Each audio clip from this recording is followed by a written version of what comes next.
Assalamualaikum warahmatullahi wabarakatuh. Selamat pagi pemirsa Gakareba.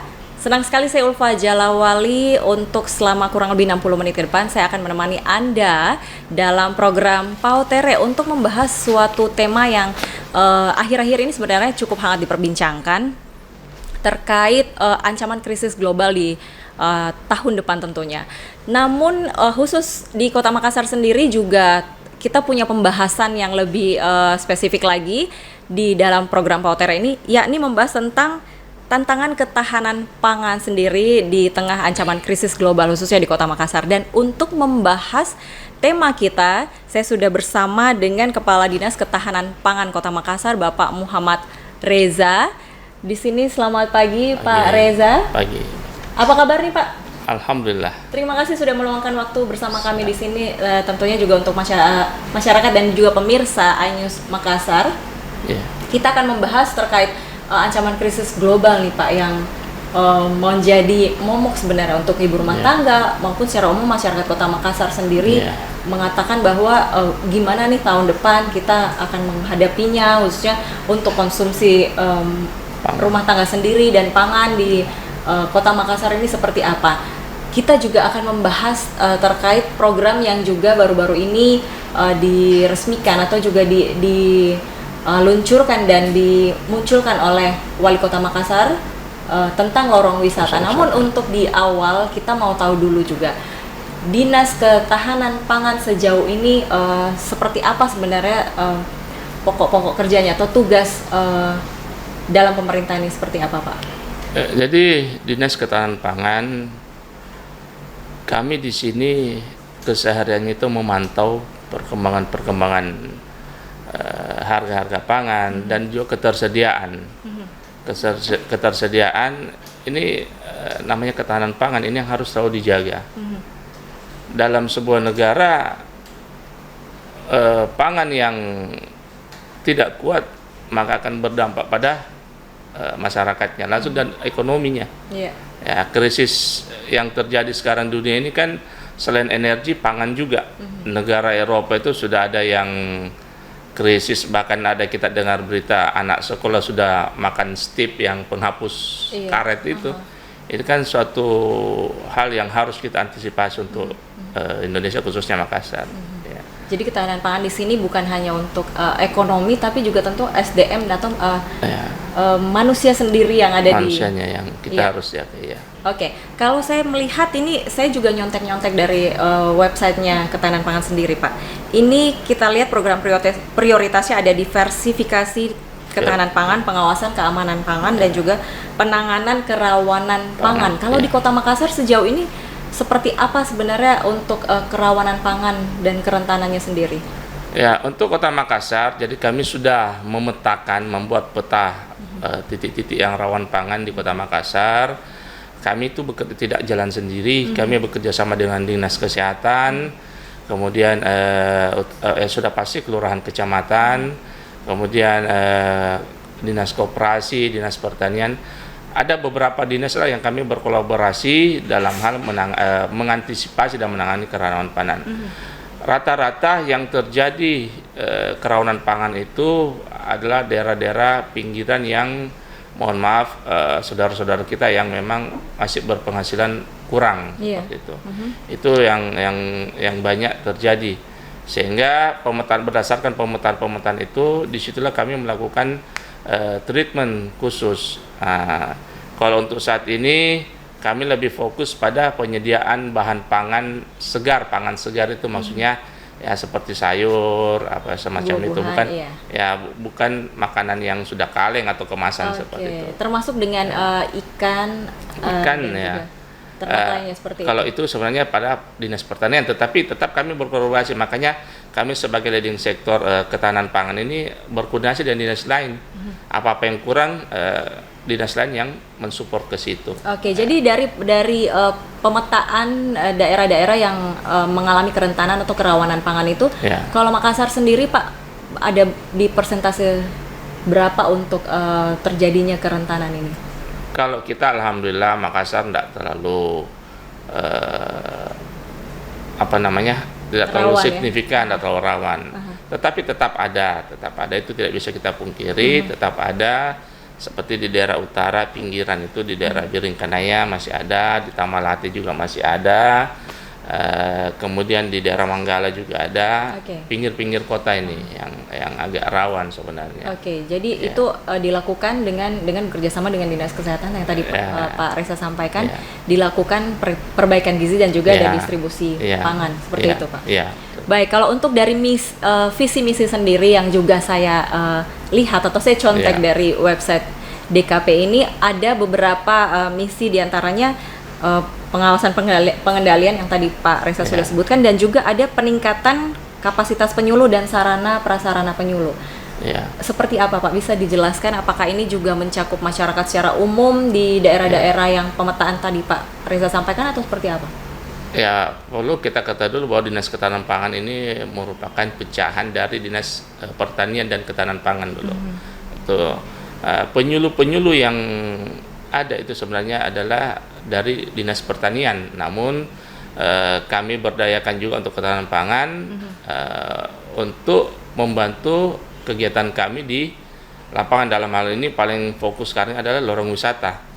Lorong wisata, jadi kami memperdayakan penyuluh-penyuluh pertanian itu, Dinas Pertanian itu untuk memantau bantuan-bantuan yang kami turunkan ke masyarakat. Bukan cuma memantau, mengajar, membina masyarakat bagaimana memanfaatkan bantuan kami itu supaya mereka bisa menghasilkan pangannya sendiri, supaya bantuan itu bisa berhasil di masyarakat. Jadi ini secara continuity sudah dilaksanakan? Sudah berapa tahun ini kita laksanakan. Kalau selain dari lorong wisata sendiri ini, dari program Pak Wali Kota dan juga Wakil Wali Kota, dari DKP sendiri sejauh ini apa saja program yang berkaitan dengan program Wali Kota dan Wawali?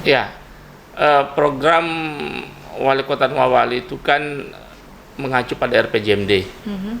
Ada dua pokok sini yang menjadi fokusnya Dinas Ketahanan Pangan, itu pertama lorong wisata dan skill training. Ada dua program strategis itu yang kami ambil peran banyak di situ. Lorong wisata ini juga kebetulan sekali Dinas Ketahanan Pangan menjadi leading sektor untuk lorong wisata. Jadi menjadi koordinator lah, kurang lebih seperti itu lorong wisata. Kemudian skill training ini juga insya Allah pekan depan ini kami sudah laksanakan, dan juga mengambil orang-orang dari lorong wisata itu sendiri. Bentuknya itu dengan kami bekerja sama dengan Politeknik Akademi Pariwisata Makassar, bagaimana mengajar masyarakat mengolah bahan pangan menjadi pangan dengan bersertifikat. Jadi bukan cuma melatih tapi bersertifikat, sehingga standarnya bisa sampai ke tingkat hotel-hotel untuk mereka bisa pemasarannya nanti hasil-hasilnya itu. Jadi pemanfaatan dari masyarakat sendiri juga untuk bisa mengembangkan diri dan juga tentu saja berdampak kepada ekonomi di Kota Makassar, Pak. Sesaat lagi kita masih akan kembali. Pak Reza juga banyak bercerita tentang lorong wisata, nanti akan kita bahas juga. Pemirsa, tetaplah bersama kami dalam program Pautere sesaat lagi.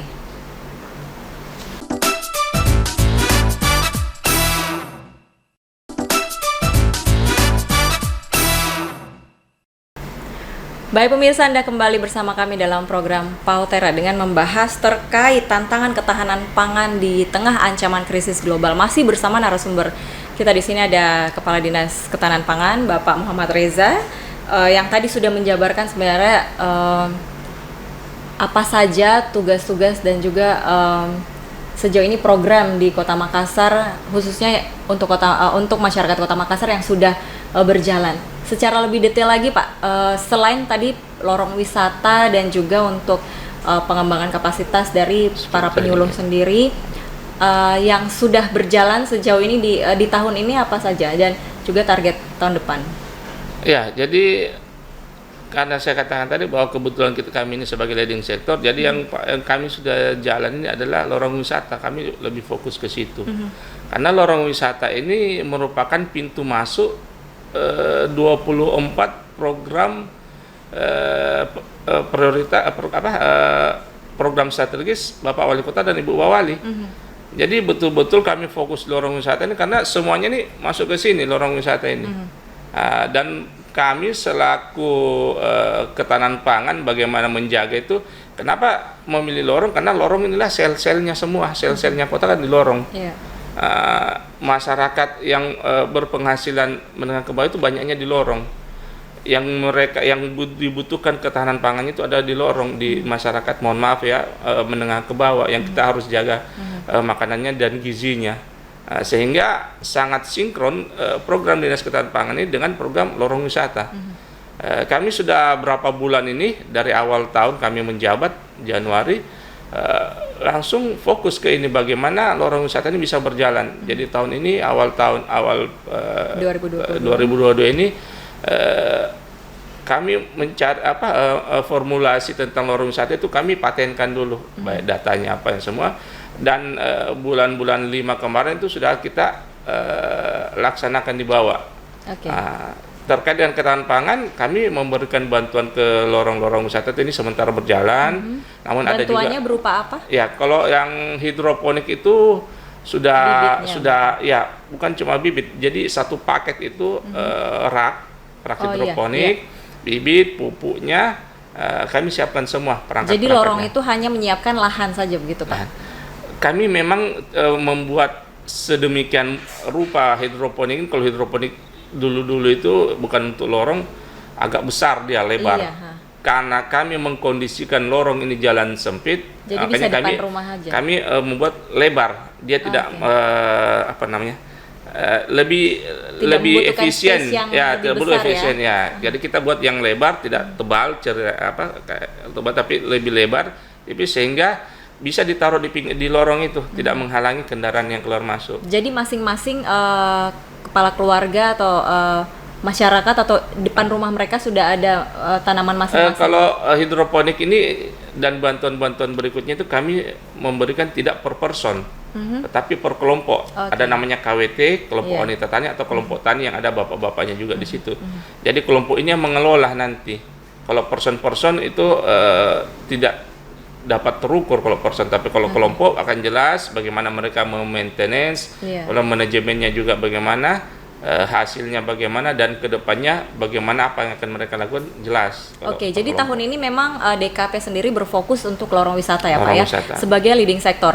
Tapi sejauh ini udah ada berapa lorong wisata yang sudah diberdayakan, dan juga kemarin ada kunjungan, sudah ada berapa Pak?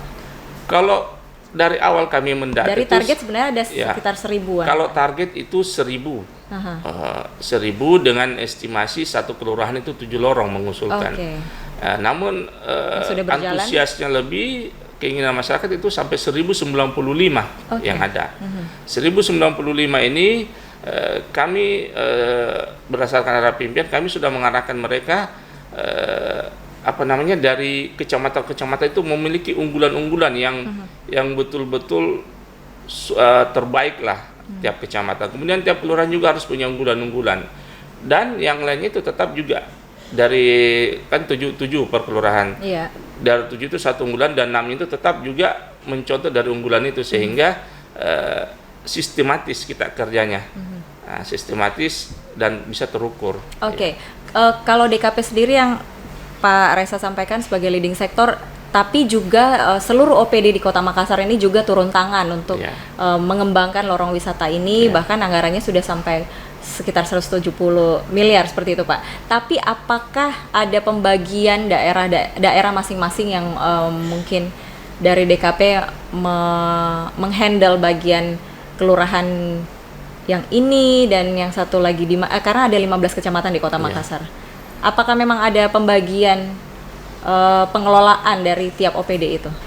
Ya, jadi sebelum saya menjawab, saya ingin menjelaskan dulu bahwa tidak ada anggaran khusus yang mengatakan lorong wisata.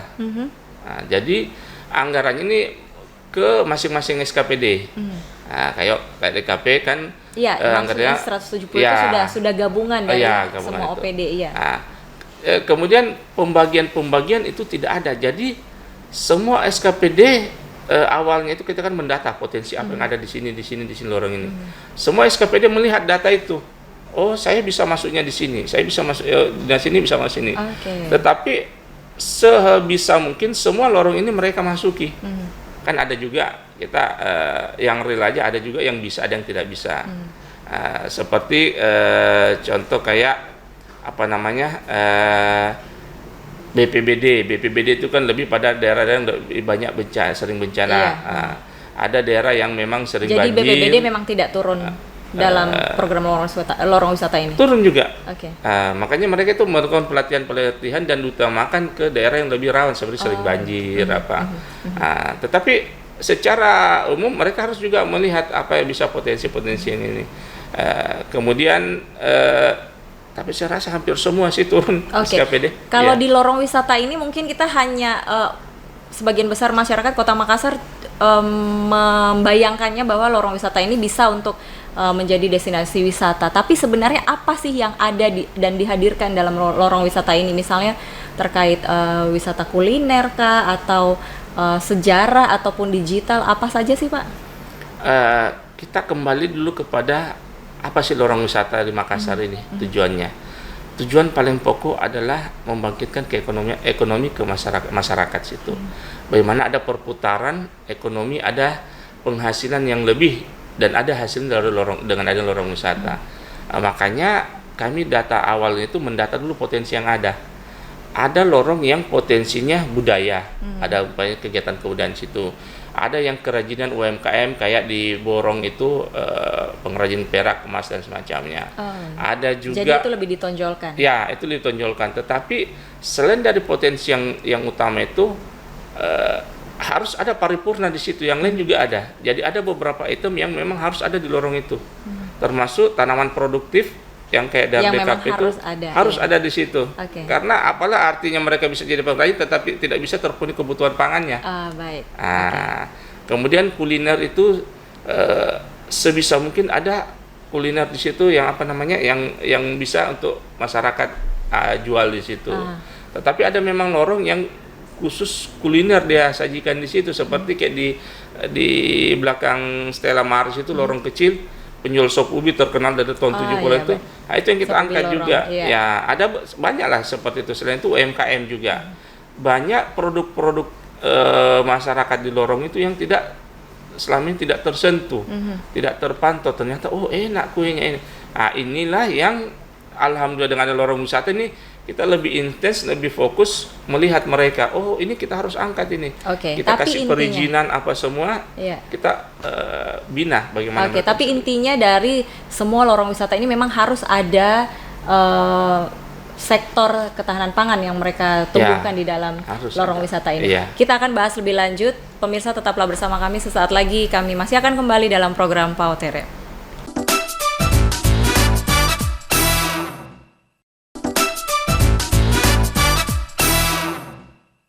Anda kembali bersama kami dalam program Pautere membahas terkait ketahanan pangan khususnya di Kota Makassar, masih bersama dengan Pak Reza, Kepala Dinas Ketahanan Pangan. Tadi sudah menjelaskan panjang lebar tentang lorong wisata. Yang setiap lorong wisata itu memang harus ada sektor ketahanan pangan atau menanam yang segar-segar, Pak ya. Dan kalau sudah ada hasilnya sebenarnya itu akankah didistribusikan di luar daerah atau bahkan mungkin kedepannya akan diekspor? Seperti apa sejauh ini? Kami berharap sih bisa ekspor. Namun ya kita realistis saja bahwa produksi di lorong itu kan lahannya kecil, lahannya sempit. Tujuan kami ini minimal masyarakat yang ada situ terpenuhi kebutuhan pangannya itu. Seperti Lombok, minimal mereka tidak perlu beli di pasar lagi. Nah, dengan tidak membeli ke pasar, bukan kita mengenyampingkan pedagang. Tetapi bisa ikut turut menekan harga supaya tidak naik. Minimal harganya tidak naik. Itu salah satu upaya juga. Sehingga kemarin kita mendengar bahwa Makassar deflasi. Nah, ini alhamdulillah kalau yang jadi di tengah kekhawatiran masyarakat tentang inflasi, sebenarnya justru kita Makassar deflasi karena kita sudah menghasilkan pangan sendiri. Minimal untuk masyarakat lorong itu bisa terpenuhi. Tapi ada beberapa KWT yang kami bina itu sudah tidak lagi untuk konsumsi, bahkan mereka sudah menjual. Menjual, ada yang Menjualnya di daerah menjualnya ini Makassar di dalam saja? Makassar ya. Ada yang sayur-sayurannya itu sudah kerjasama, mungkin tidak boleh menyebut merek ya, sudah kerjasama dengan supermarket. Karena mereka jadi memang skalanya langsung Iya, ke supermarket. Supermarket karena mereka jual sayur ini sayur yang bebas pestisida, dalam artian aman untuk dikonsumsi. Ini produk dari hidroponik. Dan ini ya mungkin kalangan menengah ke atas lebih senang mengkonsumsi pangan seperti itu. Makanya pasarnya ke supermarket. Ada juga yang sudah bekerja sama dengan penjual makanan. Ada yang penjual gado-gado yang butuh selada, lomboknya pun juga ada yang supermarket sudah menerima juga, asal kemasannya sudah bagus, supermarket menerima. Sejauh ini yang menjadi unggulan di lorong wisata ini apa saja Pak? Misalnya sayur-sayuran segar seperti apa, dan yang didistribusikan ke supermarket, buah-buahan juga mungkin? Kalau sayur-sayuran itu paling banyak itu selada sama pakcoy. Pakcoy ini bisa juga diolah dan jadi jus kesehatan. Ini jus kesehatan sangat dan mereka kan bisa mix dengan rasa, mau rasa apa, tetapi intinya ada juga yang membuat es krim dari dari pakcoy ini. Ya, ini kan yang segar dan banyak manfaatnya pakcoy itu untuk imunitas juga bagus. Untuk pencernaan juga bagus. Nah, itu sudah banyak produk-produk itu mereka kerjasama lagi dalam bentuk UMKM lagi. Nah, ini masuk lagi koperasi yang mengelola, masuk PTSP perizinannya. Jadi sudah mulai berkembang dari hasil-hasil pertanian itu. Luar biasa sekali. Rasanya sudah tidak sabar Pak untuk merasakan juga bagaimana hasil-hasil produksi dari lorong wisata ini. Baik, kalau untuk dari inovasi sendiri di DKP ini sejauh ini seperti apa Pak? Apalagi dengan program dari pemerintah kota sendiri, khususnya Pak Ramdan Pomanto, untuk digitalisasi DKP yang saya lihat juga di websitenya sendiri sudah ada update harga-harga kebutuhan pangan. Ini apakah update setiap hari atau setiap minggu, seperti apa? Ya, jadi kita ini kan Makassar sudah smart city, menuju ke kota metaverse. Makaverse Makassar dengan ini konsep metaverse. Kami ikut juga.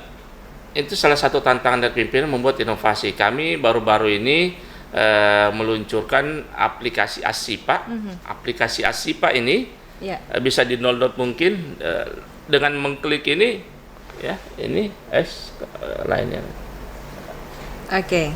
Kita bisa langsung melihat harga-harga pangan update-nya per hari, tiap hari. Tetapi yang per hari ini hanya mengambil dari pasar induk, itu pasar terong. Nah, karena ini kan induk semua, dari induknya semua yang ke pasar ini. Jadi patokan harga yang ada di aplikasi Asipa itu dari pasar terong ya. Baik. Kemudian aplikasi ini awalnya staf kami itu turun mendata masih manual, pakai kertas nulis harga ini begini. Nah, makanya ini kami tertantang untuk membuat inovasi. Kami buat aplikasi ini sehingga staf kami yang numerator ini turun ke lapangan langsung update. Jadi tidak perlu, bisa saja kan dia dari pasar ke kantor masih tunggu dulu nanti capek. Ini tidak, dengan aplikasi ini langsung di lokasi dia catat harga ini sekian-sekian, langsung update, bisa dilihat masyarakat per saat itu juga. Nah, kemudian inovasi kedua kami sudah mengadakan Oculus ini, kami sudah merancang juga dengan tim IT bagaimana kami koneksi nanti dengan lorong wisata. Jadi dengan Oculus itu mungkin tamu kami yang datang di sini tidak perlu turun lagi ke lorong A umpamanya. Dia bisa melihat lorong wisata lorong A ini dari Oculus yang ada kami siapkan di sini. Jadi seolah-olah mereka berjalan ke lorong itu, gini nih. Dan yang kami utamakan fokus nanti tampilkan adalah pangan-pangan yang KWT sudah garap di situ. Inovasi kami lagi yang selanjutnya adalah kami sudah menganggarkan untuk pengadaan mobil laboratorium. Nah, ini berhubungan dengan ketahanan pangan. Kita di kota metro seperti ini sangat rentan bahan pangan yang mohon maaf terindikasi bahan-bahan kimia atau bahan-bahan yang berbahaya. Nah, selama ini kami masih manual juga turun tiap pekan itu Mengambil mengecek makanan, sampel. ya. Tetapi prosesnya lama. Ya. Dari pasar harus ke kantor, kemudian kami kerjasama dengan Balitbank di Maros, itu kan lama prosesnya. Sehingga kami berpikir kenapa kita tidak langsung update saat itu juga. Jadi makanya insya Allah mohon doanya juga kita adakan mobil laboratorium ini keliling pasar langsung bahan pangan itu kita uji kita random ambil uji langsung bisa langsung kelihatan hasilnya. Hasilnya itu bisa kita langsung sampaikan pedagang dagang ini berbahaya, nggak boleh kau jual. Selama ini kan harus menunggu. Jadi pola kerjanya itu memang up to date. Up to date langsung. Ya, ini kita insya Allah mudah-mudahan. Sejauh ini yang untuk uji laboratorium sendiri, misalnya makanan apa saja, Pak? Buah, sayur yang terkait dengan kami. Kalau kayak ikan dan daging itu kan nanti pertanian juga. Yang banyak kita konsumsi di masyarakat itu kan buah, dan ini buah ini yang biasa kita nggak tahu, apalagi kalau tidak dicuci anak-anak, itu yang kita harus antisipasi. Jadi target tahun depan seperti itu, Pak ya? Iya, insya Allah. Ada mobil laboratorium yang akan mobile di pasar-pasar di Kota Makassar sendiri. Baik, kalau untuk hasil evaluasi yang sejauh ini sudah dilaksanakan di tahun 2022 apa saja, Pak? Inovasi-inovasi ini mungkin juga terkait dengan lorong wisata? Ya, apa yang akan ditingkatkan?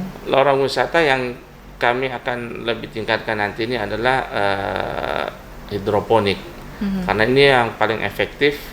Masyarakat tidak perlu lahan luas untuk ini. Jadi bukan cuma selada, pakcoy, macam-macam sayur bisa juga di hidroponik itu, dan ini kami sudah mengembangkan juga artificial intelligence. Saya lupa, ini salah satu inovasi kami juga. Artificial intelligence ini kemarin kami ke Amerika itu dapat bantuan dari Amerika, dan kami diundang, Pak Wali Kota diundang bersama-sama kami ke Amerika itu untuk memaparkan artificial intelligence itu, di mana untuk artificial intelligence dan juga program kerja dari DKP untuk pemerintah kota juga nanti akan kita bahas setelah jeda, Pak. Biar pemirsa penasaran, dan saya juga tentunya ingin lebih tahu banyak. Sesaat lagi pemirsa tetaplah bersama kami dalam Pauter ya.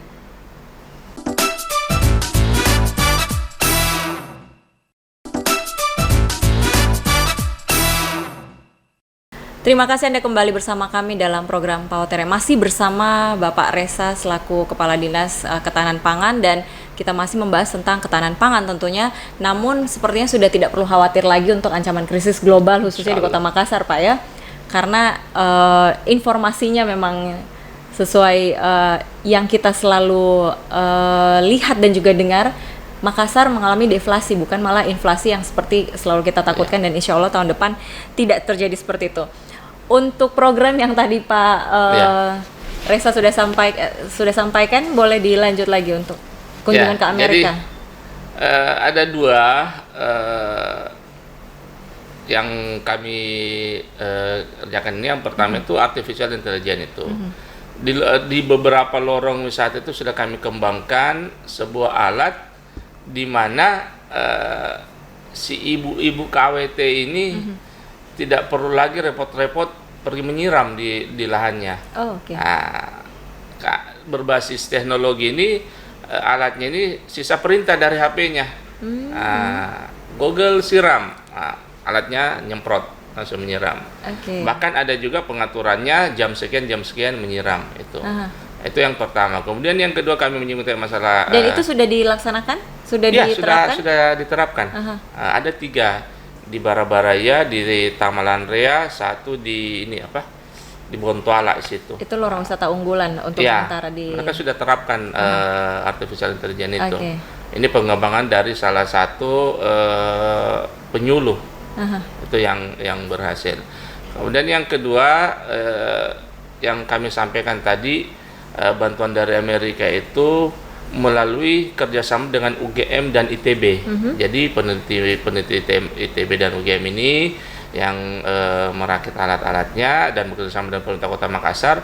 Alat ini sudah dipasang di 6 titik. 6 titik. Alatnya berupa apa dan cara kerjanya seperti alatnya apa? Ini ada satu di sini yang alat sentralnya.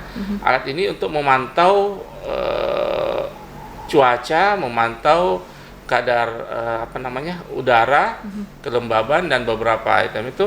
Ini yang kita kembangkan di lorong-lorong wisata, sehingga ini membantu juga karena kan ada penyuluh di tiap-tiap lorong itu, membantu penyuluh untuk mengetahui ini segini-gini, ini harus begini, apa yang mereka lakukan.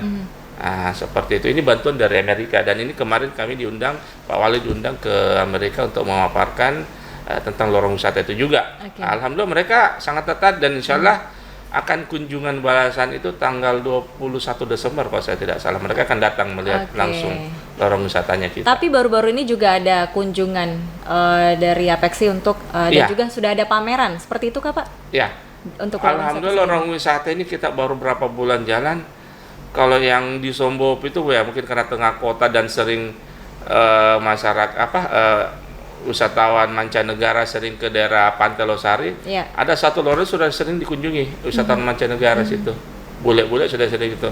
Dan lorong-lorong lain ini sudah banyak kunjungan kita ini. Kemarin peserta Rakernas Apexi yang hari kemarin itu beberapa hari yang lalu. Kemudian juga BNN pusat itu sangat tertarik dengan program lorong wisata, sehingga mereka meminta kemarin meninjau juga dan join juga dengan lorong wisata programnya itu pemuda bersih narkoba. Jadi BNN tertarik untuk bisa join, makanya ada tambahan di situ bersih dari narkoba. Jadi ada memanfaatkan SDM atau tenaga muda milenial kita untuk bisa juga join dalam program. Karena kita tahu di lorong ini sel kota di lorong-lorong dulu kita taunya bahwa di lorong ini kehidupan ekstrem itu ada. Dengan lorong wisata ini kita juga alhamdulillah bisa sudah jadi mengubah. Energinya dialihkan ke energi hal positif. Itu. Semoga nanti juga kunjungan dari Amerika ada program selanjutnya yang mereka bisa kerjasama lagi.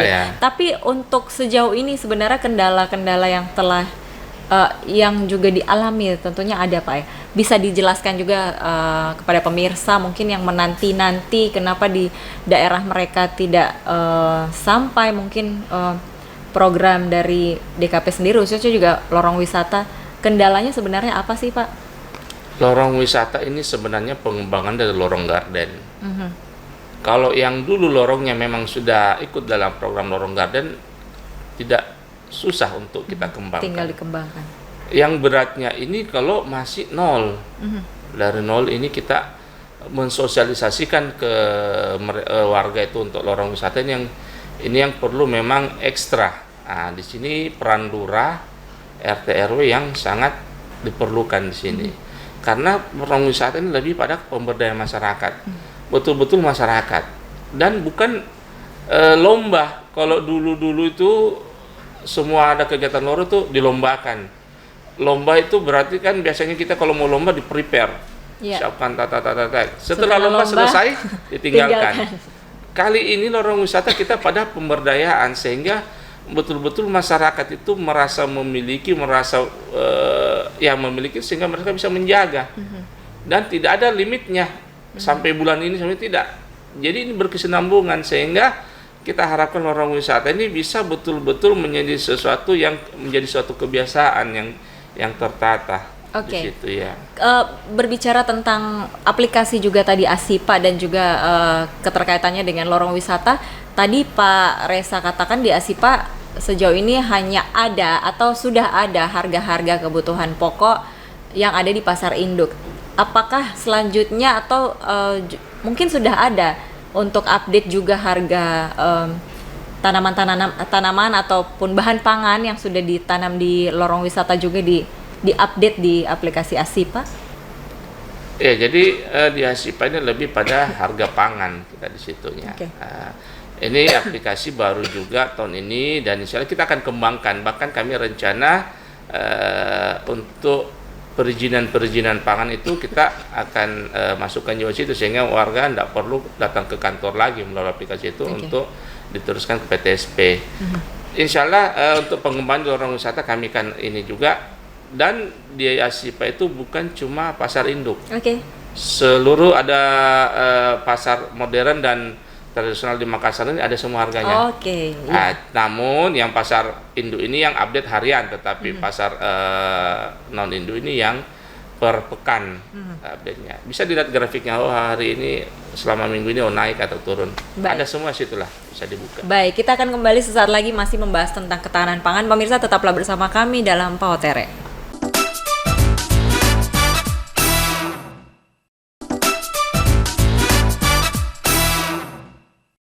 Baik pemirsa, Anda kembali bersama kami di segmen terakhir. Kita membahas terkait ketahanan pangan, masih bersama Pak Resa di sini. Kita tadi sudah membahas banyak tentang lorong wisata dan juga program-program apa saja yang sudah berjalan di DKP ini. Kalau untuk mitra sendiri Pak, untuk di Dinas Ketahanan Pangan sejauh ini program apa saja yang juga ada keterlibatan mitra, mungkin OPD atau bahkan pihak swasta sendiri? Ya, kalau OPD Dinas Ketahanan Pangan itu kami dari dulu sudah memang bekerja sama dengan DP2 Dinas Pertanian dan Perikanan. Nah, makanya tadi sampaikan kami tidak punya penyuluh, kami pinjam penyuluhnya DP2 ini. Nah itu. Kemudian Dinas Kesehatan juga kami kerjasama karena ada program B2SA bergizi, beragam bergizi, sehat dan aman. Itu kan bagian dari visi misinya DKP itu.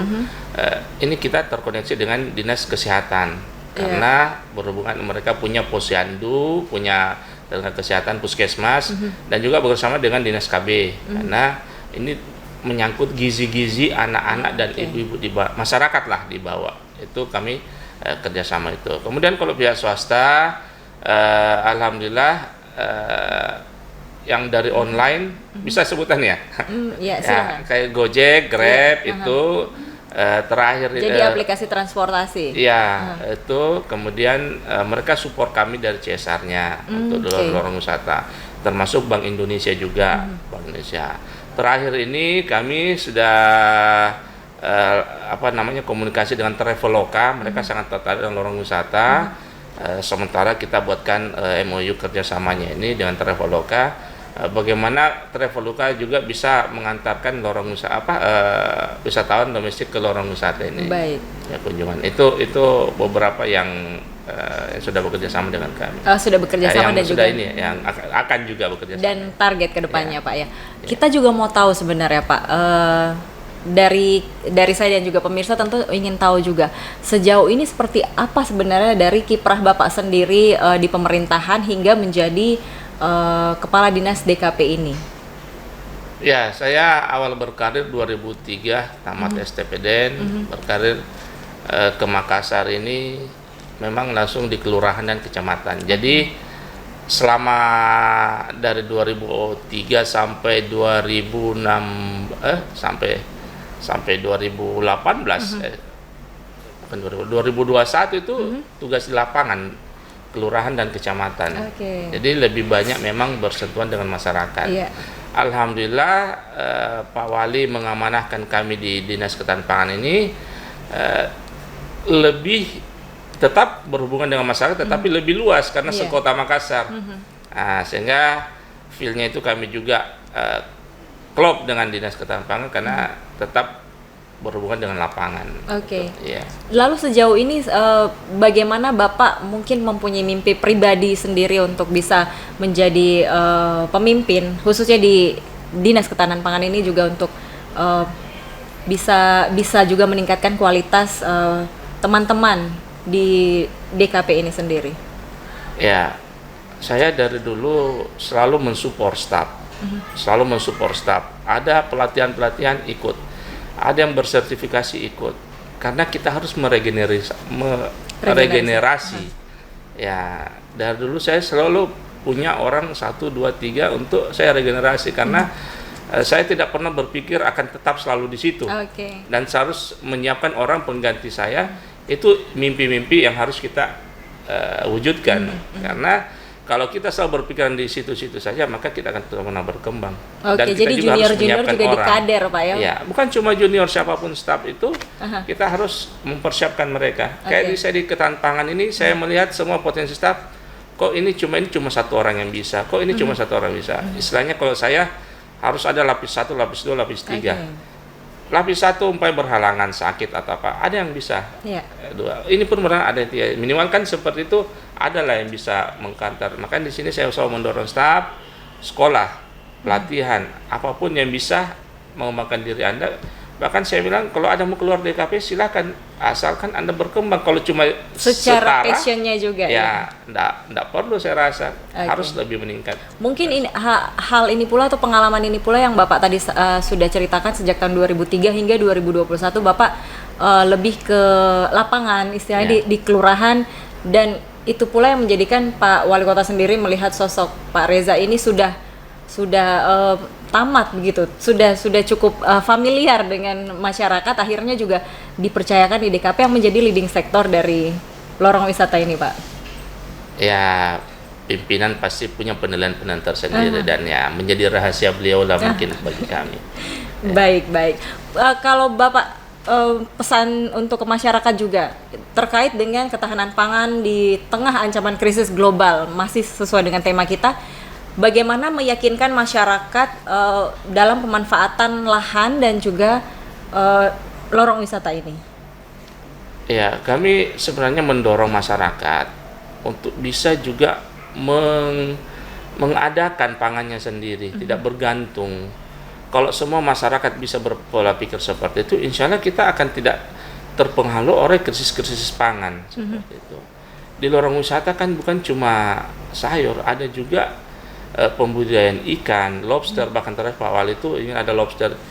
Kita sehingga kebutuhan masyarakat sebenarnya kalau kita siapkan sendiri, kita tidak perlu bergantung sama pasar. Dalam arti ini pasar umum secara umum ya. Sehingga saya rasa keraguan, ketakutan masyarakat untuk dengan adanya krisis tahun depan, saya rasa itu kita bisa atasi lebih dini. Sesuai arahan pimpinan juga ini kan tujuannya seperti itu. Jadi kita janganlah terlalu khawatir dalam hal pangan ya.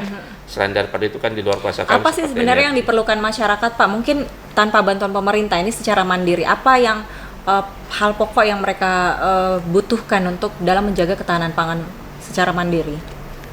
Ya sebenarnya kembali ke masyarakat, mereka butuh apa di situ. Kalau kita orang Makassar kan suka pedis-pedis, makanya suka daging-daging, makanya tanam lombok. Kalau pedis-pedis, kita pemakan ikan, bisa budidaya ikan dengan kolam yang berapa meter, kalau punya lahan ya bisa. Bahkan kalau tidak punya lahan pun sekarang kan sudah banyak bak-bak dibikin dari terpal, bisa juga. Bahkan disusun ke atas pun di tempat sempit bisa, dalam rak-rak itu bisa juga. Ya sebenarnya tergantung kita mau apa, kita butuh apa, dan kita mau tidak adakan itu. Kembali ke masyarakatnya sendiri. Dan tentu saja juga selain dari faktor ekonomi juga dari kesehatan. Ya, kalau dari sisi kesehatan kan kita bisa mengatur sendiri. Kalau kita mau kasih banyak-banyak racunnya, itu kita berdampak ke kita. Kalau kita menjaga, karena biasanya kalau kita tanam sendiri pasti kita akan menjaga dari bahan-bahan yang berbahaya. Oke. Salah satunya mungkin terobosannya dengan penanaman secara hidroponik ya, seperti itu. Lebih sehat ya. Baik, terima kasih banyak untuk waktu dari Pak Reza selaku Kepala Dinas Ketahanan Pangan.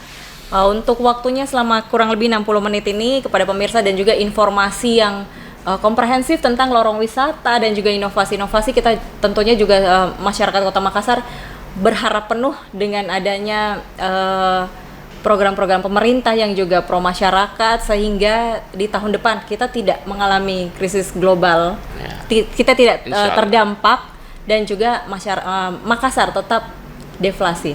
Insyaallah. Baik, terima kasih sekali lagi Pak Reza, dan pemirsa terima kasih juga kepada Anda yang sudah menyaksikan kami selama kurang lebih 60 menit ini. Saya Ulfa Jalawali pamit, sampai jumpa. Assalamualaikum warahmatullahi wabarakatuh. Waalaikumsalam.